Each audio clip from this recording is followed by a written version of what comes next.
જેટલાય ઉમેદવારોએ ફોર્મ પાછા ખેંચ્યા છે, વિપક્ષની પણ જવાબદારી છે કે પોતાના ઉમેદવારોએ જે ફોર્મ પાછા ખેંચ્યા છે એમની પાછળ એક કમિટીની રચના કરવામાં આવે અને તપાસ કરવામાં આવે કે એમણે બળજબરીથી કે કોઈ લોભ લાલચમાં આવીને ફોર્મ પાછા ખેંચ્યા છે કે એની રીતે પાછા ખેંચ્યા છે.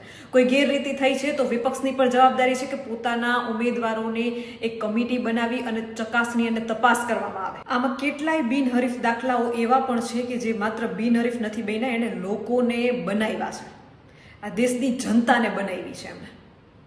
શરમ આવવી જોઈએ એ તમામ લોકોને કે જેણે પોતાના થોડાક સ્વાર્થ માટે જનતાના હિતને વેચી નાખ્યું. આ એ જ ગુજરાત છે કે જ્યાંથી ક્રાંતિકારીઓ ગાંધીજી, સરદાર વલ્લભભાઈ પટેલ જેવા અનેક ક્રાંતિકારીઓ અહીંયાથી જ એમણે દેશને આઝાદ કર્યો છે.